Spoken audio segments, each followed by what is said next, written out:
विनेश फोगाट पर लगातार जो है बयान बृजभूषण देते हुए नजर आ रहे थे। बजरंग पूनिया को लेकर उन्होंने बयान दिया, जिसके बाद वार पलटवार का जो सिलसिला है वो लगातार जारी है। मीडिया से बृजभूषण बात ना करे, जेपी नड्डा ने ये बृजभूषण को सलाह दी है। विनेश फोगाट और बजरंग पूनिया के कांग्रेस में शामिल होने के बाद से ही बृजभूषण शरण सिंह दोनों पर लगातार हमलावर हैं। कभी वो बजरंग पूनिया को हरियाणा का खलनायक बताते हैं, तो कभी अपने ऊपर लगे आरोपों को लेकर वो निशाना साधते हैं। लेकिन आज जब उनका बयान सामने आया तो बीजेपी अध्यक्ष जेपी नड्डा ने उन्हें मीडिया से बात ना करने की सलाह दी है। इस तरह के बयानबाजी से परहेज करने की जो सलाह है वो दी गई है। बीजेपी अध्यक्ष जेपी नड्डा ने बृजभूषण शरण सिंह को सलाह दी है कि वो मीडिया के सामने फालतू की बयानबाजी ना करें। और ज्यादा जानकारी के लिए हमारे वरिष्ठ पत्रकार प्रमोद शर्मा हमारे साथ जुड़ चुके हैं। प्रमोद जी, लगातार जो बयान थे बृजभूषण के वो सामने आ रहे थे, क्योंकि जब से विनेश फोगाट और बजरंग पूनिया कांग्रेस में शामिल हुए हैं, वार पलटवार का जो सिलसिला है वो लगातार बढ़ता जा रहा है, थमने का नाम नहीं ले रहा। लेकिन इसी को लेकर अब एक सलाह दी गई है बृजभूषण को कि वो मीडिया के सामने इस तरह की बयानबाजी ना करे।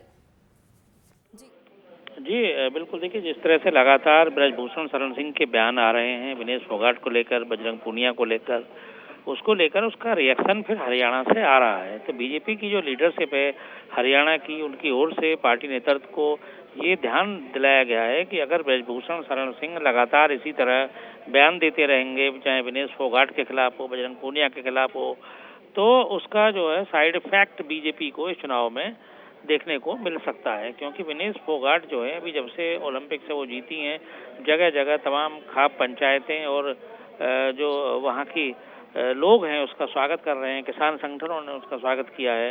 अब वो बेशक वहाँ से आने के बाद वो कांग्रेस में शामिल होंगी और उम्मीदवार बन गई हैं, तो बृजभूषण शरण सिंह की जो एक इमेज है, क्योंकि हरियाणा के पहलवानों ने ही उनको जो प्रोटेस्ट के दौरान घेरा था और ये आरोप लगाया था कि उन्होंने WFI के अध्यक्ष रहते हुए यौन शोषण किया महिला पहलवानों का, इस तरह के आरोप लगे थे।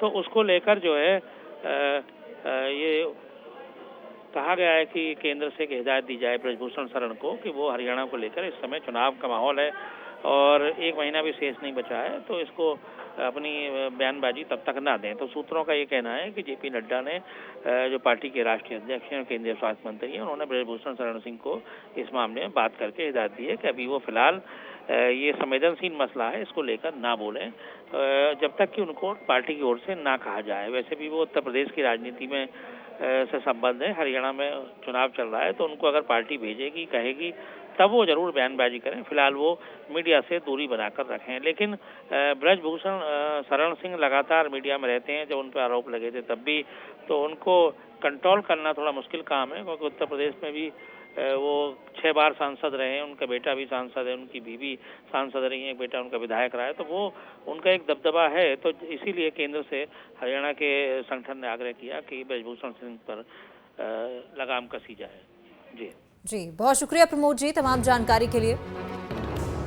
तो बृजभूषण शरण सिंह जो कि लगातार बयानबाजी कर रहे थे विनेश फोगाट और बजरंग पूनिया पर, और अभी हाल ही में जो है उन्होंने हुड्डा परिवार को भी लपेटे में लिया था, तो इसी को लेकर जेपी नड्डा की ओर से अब आदेश जारी किए गए हैं बृजभूषण शरण सिंह के लिए कि वो मीडिया से दूरी बनाए रखे, मीडिया में इस तरह की बयानबाजी ना करे, क्योंकि हरियाणा में विधानसभा के चुनाव हैं और हरियाणा विधानसभा चुनावों में कहीं ना कहीं बीजेपी को इसका नुकसान झेलना पड़ सकता है। इसी को देखते हुए जो है शायद ये फैसला लिया गया है और बृजभूषण शरण सिंह को इस तरह की बयानबाजी करने से मना किया गया है।